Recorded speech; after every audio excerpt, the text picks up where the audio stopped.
Bismillahirrahmanirrahim. Assalamualaikum warahmatullahi wabarakatuh. Okey, cikgu teruskan lagi PDPR kita pada hari ini, insya-Allah. Sebelum cikgu teruskan, kita sama-sama baca doa. Auzubillahi minasyaitonirrajim. Bismillahirrahmanirrahim. Alhamdulillahirabbil alamin. Wassalatu wassalamu ala sayyidina Muhammad asyrafil mursalin wa ala alihi wa sahbihi ajma'in. Allahumma iftah alaina hikmataka wa anshur alaina min khazaini rahmatik ya arhamar rahimin. Rabbana asrah lana sudurana wa yassir lana umurana wa ala alihi wa sahbihi wa barik wa sallam walhamdulillahi rabbil alamin. Okey, cikgu teruskan dalam pelajaran akhlak iaitu dalam bab 4 muka surat 15 kita akan belajar tajuk ihsan. Ihsan ni sangat penting tau untuk kesedaran dalaman kita, dalaman seseorang, kerana kebaikan yang dilakukan itu disebabkan oleh Allah Ta'ala, bukan disebabkan oleh sesiapa dia buat kebaikan tu. Bukan kita buat kebaikan tu untuk ibu ke, untuk ayah ke, untuk meraih perhatian seseorang, tidak. Kita berbuat baik adalah kerana Allah Ta'ala. Allah Ta'ala sukakan kebaikan, bukan untuk tujuan menunjuk-nunjuk. Kita buat kebaikan ni bukan untuk menunjuk-nunjuk kepada orang. Kita buat kebaikan ni adalah semata-mata kerana Allah Ta'ala. Ihsan mampu menjana kepribadian kita yang kita dapat menunjukkan kepribadian yang mulia dalam setiap diri kita, dalam diri Muslim itu sendiri, jika dilaksanakan dengan penuh kejujuran, iaitu kesedaran bahawa Allah tu maha melihat. Ingat, kita buat sesuatu kebaikan bukan kita nak meraih perhatian orang, bukan kita nak minta-minta ataupun menunjuk-nunjuk. Kita nak buat kebaikan adalah semata-mata kerana Allah Ta'ala. Okey, kita tengok apa itu ihsan. Ihsan daripada segi bahasa artinya berbuat baik dan mendatangkan kebaikan. Ihsan ni asalnya perkataan Arab dia ialah ahsana yuhsinu. Ahsana yuhsinu.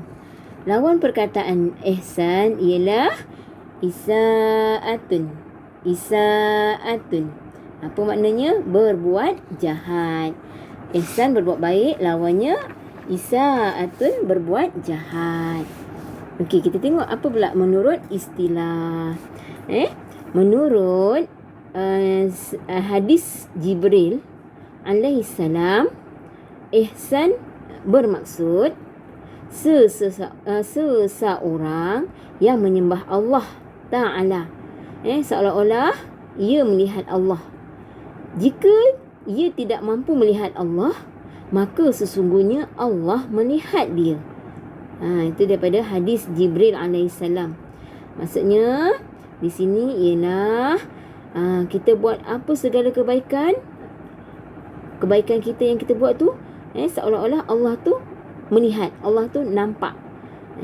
Okey, cikgu teruskan lagi. Okey, cikgu bacakan dalil ihsan yang apa tu? Yang berbuat baik. Dalam cikgu dekat muka surat 16 ni ada 2 firman Allah Ta'ala. Cikgu ambil satu je. Okay, cikgu bacakan yang pertama. A'udzubillahi minasyaitonirrajim. Bismillahirrahmanirrahim. Wa ahsin kama ahsanallahu ilaik. Wa la tabghil fasada fil ardh.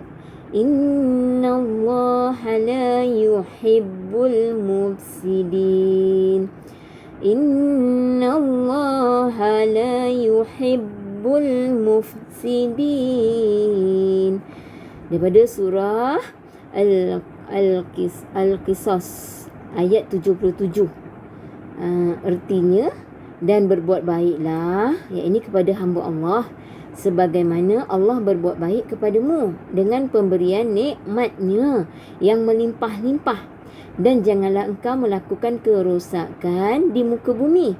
Sesungguhnya Allah tidak suka kepada orang yang berbuat kerosakan. Ini adalah dalil ihsan daripada firman Allah Ta'ala. Okay, cikgu bacakan dalil ihsan daripada hadis Rasulullah sallallahu alaihi wasallam yang diriwayatkan oleh Imam Muslim daripada Sayyidina Abu Ya'la Shidad Ibni Aus radhiyallahu an. Cikgu bacakan. An ta'budallaha ka'annaka tarahu fa in lam takun tarahu fa innahu yarak. Artinya, engkau menyembah Allah seakan-akan engkau melihatnya.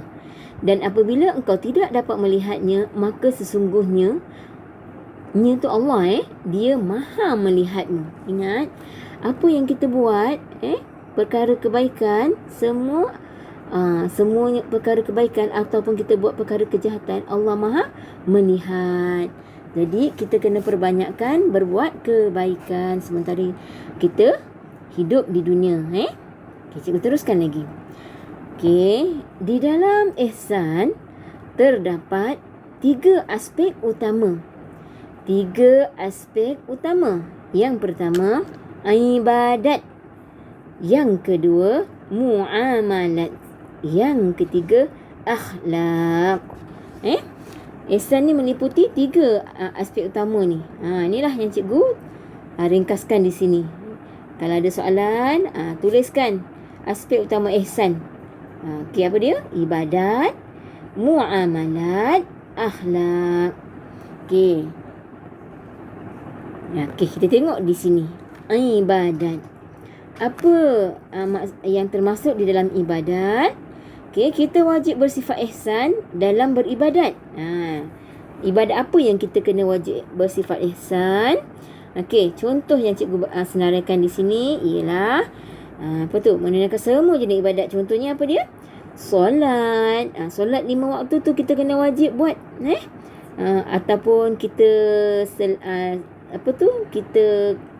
maksudnya solat sunat tu kita buat juga. Kita sertakan dengan solat sunat.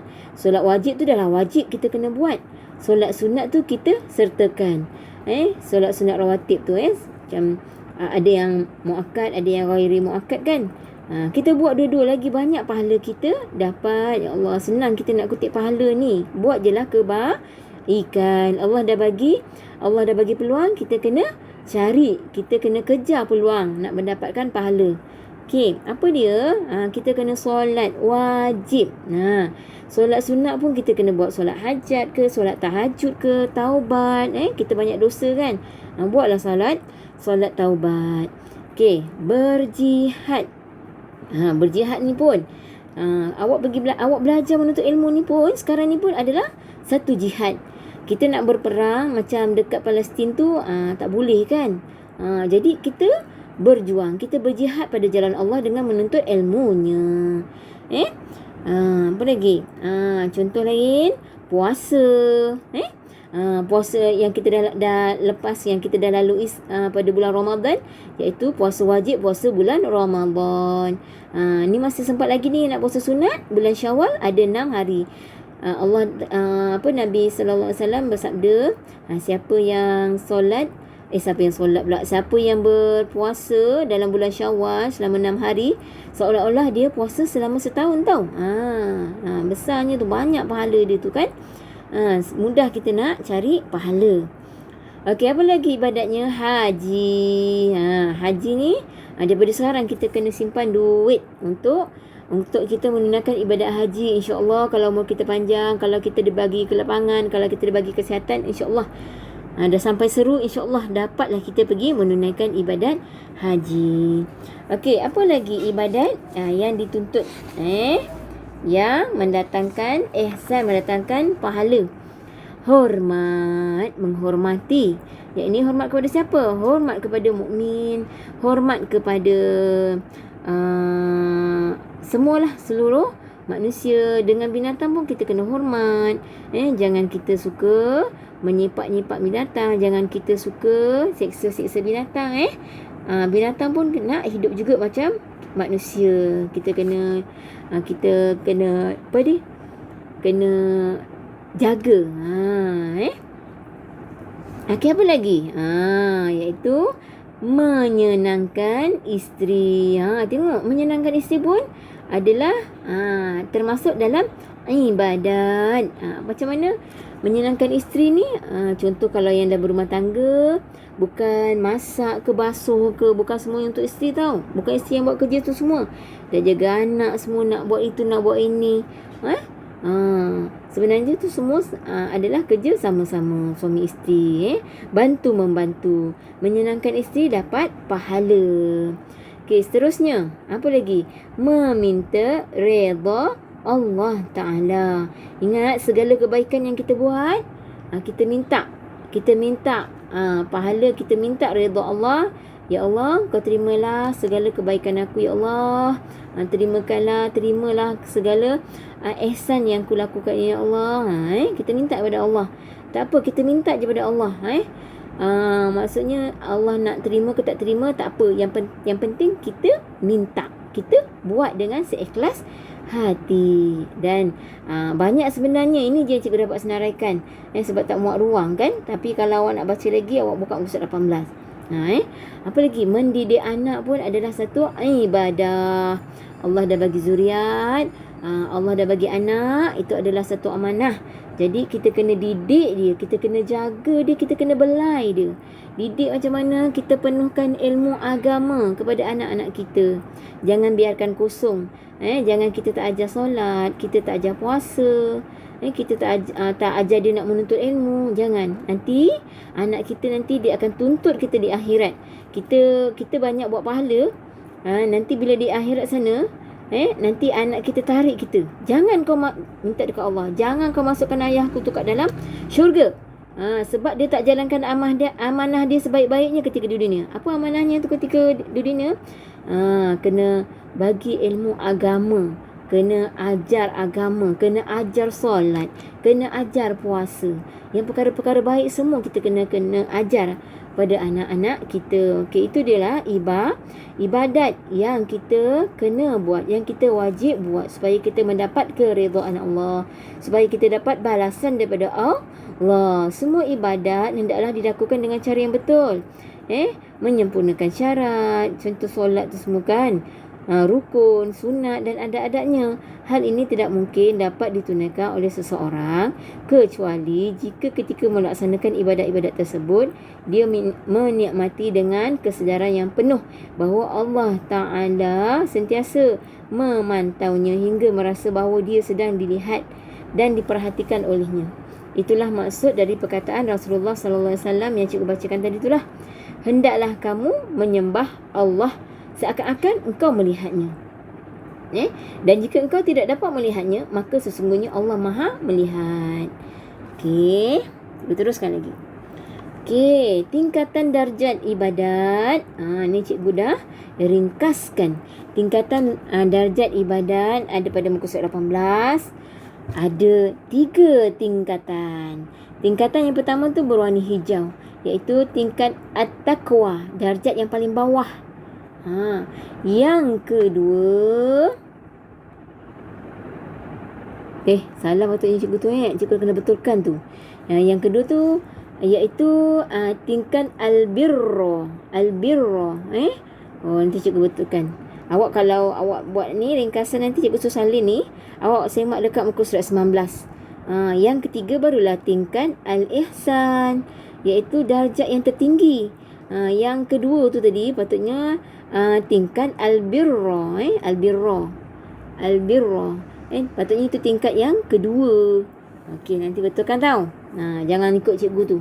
Yang warna oranye tu gantikan tingkat al-birra. Okey, cikgu tengok sini. Okey, kita bacakan. Tingkat at-taqwa ni apa maksudnya? Tingkat at-taqwa ni yang paling bawah tu tadi kan, dihuni oleh golongan al-muttaqun. Dihuni oleh golongan al-muttaqin ni semua yang baik-baik ni. baik-baik semua golongan ni. Tingkatan-tingkatan ni semua baik-baik. Tingkatan at-taqwa ni dihuni oleh golongan al-muttaqun. Takwa seluruh darjahnya tu semua. Sesuai dengan darjah ketakwaan masing-masing lah. Takwa yang sempurna adalah dengan menunaikan seluruh perintah Allah. Takwa yang sempurna menunaikan seluruh perintah Allah yang Allah suruh buat tu. Kita kena buat. Solat kita buat, puasa kita buat, baik Allah suruh buat baik, kita kena buat. Dan juga Allah suruh kita meninggalkan segala larangannya. Jangan minum arak, jangan tak sembahyang. Dosa tu. Jadi kita kena buat. Jangan tak puasa bulan Ramadan tu. Kalau tak puasa kita kena bayar puasa, kita kena qada puasa kita. Perintah dan meninggalkan seluruh larangan Allah tu wajib. Hal ini bererti meninggalkan salah satu perintah Allah akan mengakibatkan rasa ragu-ragu, dan melakukan salah satu larangan Allah adalah berdosa. Namun Allah tu Maha Penyayang. Allah mempunyai sifat rahmah. Sentiasa membuka pintu taubat. Sentiasa membuka pintu taubat. Jika kita buat salah, cepat-cepatlah kita istighfar, cepat-cepatlah kita bertaubat, minta kepada Allah, ya Allah ampunkanlah segala dosa-dosa aku, sebab Allah Maha penerima taubat, Allah Maha pengampun. Minta kepada dia, jangan kita main-main tau. Okey. Ini baru betul yang warna oranye tu. Tingkat al-birra. Tingkat al-birra ini dihuni oleh golongan al-abrar. Apa tu al-abrar? Itu kebaikan. Tingkat al-birra ni kebaikan. Dihuni oleh golongan abrar. Abrar ni sesuai dengan amalan kebanyakan yang mereka lakukan dari ibadat-ibadat sunat. Ingat, kita buat wajib aja, sunat pun kita kena buat juga. Solat sunat tu lah yang cikgu ceritakan tadi tu. Sebab apa? Solat sunat ni dia akan memperelokkan, menyempurnakan ibadat fardu kita. Contoh kalau kita sembahyang cepat-cepat sangat kan, rupa-rupanya kalau kita buat sembahyang sunat ni, dia meliputi, dia menutup kesalahan ketika kita buat solat wajib tu. Solat wajib tu kita kena buat, solat sunat pun kita kena buat. Okey. Amalan kebaikan ni kita kena buatlah. Contoh ibadat-ibadat sunat. Ibadat-ibadat sunat ni Allah suka kita buat. Sebab Allah suka, Allah mencintai, Allah meredakan orang yang suka melakukan ibadat sunat. Hal ini telah dilakukan setelah mereka menunaikan segala yang wajib tau. Jangan buat sunat tapi wajib dia tak buat. Tak boleh. Dia kena seiring. Wajib kita buat, sunat pun kita kena buat. Segala yang wajib pada peringkat takwa. Sifat amalan sunat adalah semata-mata untuk mendekatkan diri kepada Allah dan merupakan tambahan dari ibadat yang fardu untuk menjauhi perkara yang diharamkan. Okey, kita teruskan tingkat yang ketiga tadi, iaitu tingkat al-ihsan. Okey, apa tu? Siapa yang menghuni al-ihsan tadi? Tingkat al-ihsan ni adalah tingkat yang paling tertinggi sekali. Iaitu dihuni oleh golongan al-muhsinun. Mereka adalah orang yang telah melepasi peringkat yang pertama dan yang kedua tadi. Tingkat at-taqwa dengan tingkat al-birra, kebaikan tu tadi. Iaitu peringkat at-taqwa dan al-birra tadi. Ihsan ni memiliki dua sudut. Ikhlas dan jujur beramal. Okey. Ada dua sudut. Okey, cikgu dah ringkaskan kat situ. Yang pertama, ihsan adalah kesempurnaan dalam beramal. Ikhlas dan jujur ketika beramal. Ingat, jangan kita buat kebaikan semata-mata kita nak meraih perhatian orang. Tak boleh. Tak dapat apa-apa pun kalau kita buat macam tu. Ingat, kita buat segala kebaikan adalah untuk meraih perhatian Allah Ta'ala. Ya Allah, subhanallah. Kita kena buat kebaikan semata-mata kerana Allah. Okey. Ihsan adalah sentiasa memaksimalkan, memperbanyakkan amalan-amalan sunat untuk mencari keridhaan Allah. Itu adalah tingkat ihsan yang ketiga, tingkat ihsan yang paling tinggi sekali. Okey, cikgu sampai sini je lah. Muka surat 20 tu insya-Allah seterusnya nanti pada minggu-minggu akan datang. Kita tengok ni macam COVID ni makin naik kan. Mungkin lepas cuti 2 minggu ni nanti kita mungkin kena sambung lagi PDPR kita kan. Tak apa, nanti pada muka surat 20 tu kita akan sambung pada hari yang lain lah, insya-Allah. Ini saja soalan ini saja yang cikgu dapat paparkan pada hari ini. Latihan belum ada lagi. Jadi kerjanya cikgu suruh awak salin je lah nanti nota-nota yang cikgu tunjukkan ni. Okey, terima kasih. Cikgu akhiri dengan wabillahi taufik wal hidayah. Assalamualaikum warahmatullahi wabarakatuh. Bye.